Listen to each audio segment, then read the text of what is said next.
गौतम दासआ दिनैहाय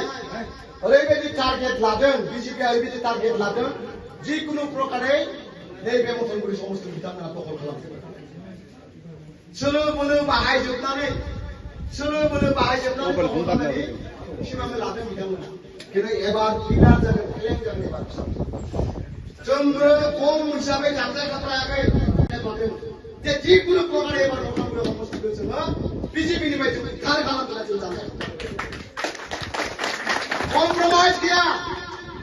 गौतम दास बायदिखौ जों एबार कुनु बायदियै जोङो बे मथनगुरि समस्तिखौ जों देरा हरा नंगौ नङा रायजोफोर देरा हरगोन ना रायजोफोर गौतम दासखौ आरोबाव मा लाब जाखो जोंनि थांनाय थैनाय गांनाय उखैनाय जोंनि आन्दलन मा बुजिनो बियो मात्र बियो बुजियो दा मात्र मिथिगौ जे बियो जे एम जानानै बिटिसिनि थाखाखौ बोरैहाय जाख'नांगौ मावनानै लानो थांगासिनो दङ बेनिखायनो आंनो बेखौल' खावलायगोन जोंनि एफाग्राब खस्थ' खालामनाय मोननाय बिटिसिखौ जों जाहाथे रैखा खालामनो हायो आरो जोंनि सिक्स शिड्युल आरो जोंनि ट्राइबेल बेल्टखौ जाहाथे जों रैखा खालामनो हायो बेनि सार्थ'आव नोंथांमोना एबार बिपिएफ दोलोखौ हाग्रामा महिलारि सार्टखौ सिफ खालामफिननांगौ आरो नैबे जोंनि मथनगुरि समस्तियावबो जोंनि बिपिएफ दोलोनि बिजाथि आक्तारा बायदिखौ देरहाहोनांगौ हाग्रामा महिलारि बिथां नङाबा जों कुनु बायदियै जोंनि ट्राइबेल बेल्ट एन्ड ब्लक आरो जोंनि बिटिसिखौ जों कुनु बायदि बासायनो हाया नंखायनो जोङो दिनैहाय साबधान जानांगोन जोङो गोथौयै साननाय हनायनि गौतम दासआ दिनैहाय ओरैबायदि टार्गेट लादों बिजेपिआ ओरैबायदि टार्गेट लादों जिकुनु प्रकारे नैबे मथनगुरि समस्ति बिथांमोना दखल खालामदों सोलो बोलो बाहायजोबनानै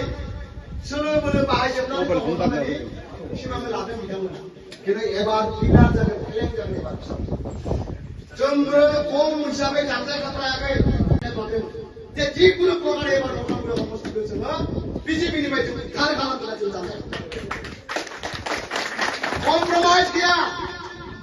गौतम दास बायदिखौ जों एबार कुनु बायदियै जोङो बे मथनगुरि समस्तिखौ जों देरा हरा नंगौ नङा रायजोफोर देरा हरगोन ना रायजोफोर गौतम दासखौ आरोबाव मा लाब जाखो जोंनि थांनाय थैनाय गांनाय उखैनाय जोंनि आन्दलन मा बुजिनो बियो मात्र बियो बुजियो दा मात्र मिथिगौ जे बियो जे एम जानानै बिटिसिनि थाखाखौ बोरैहाय जाख'नांगौ मावनानै लानो थांगासिनो दङ बेनिखायनो आंनो बेखौल' खावलायगोन जोंनि एफाग्राब खस्थ' खालामनाय मोननाय बिटिसिखौ जों जाहाथे रैखा खालामनो हायो आरो जोंनि सिक्स शिड्युल आरो जोंनि ट्राइबेल बेल्टखौ जाहाथे जों रैखा खालामनो हायो बेनि सार्थ'आव नोंथांमोना एबार बिपिएफ दोलोखौ हाग्रामा महिलारि सार्टखौ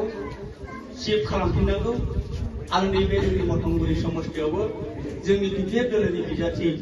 आक्तारा बायदिखौ देरहाहोनांगौ हाग्रामा महिलारि बिथां नङाबा जों कुनु बायदियै जोंनि ट्राइबेल बेल्ट एन्ड ब्लक आरो जोंनि बिटिसिखौ जों कुनु बायदि बासायनो हाया नंखायनो जोङो दिनैहाय साबधान जानांगोन जोङो गोथौयै साननाय हनायनि যিকোনো খবৰৰ বাবে যোগাযোগ কৰক 7099017330 লগতে 7099017110 নম্বৰত।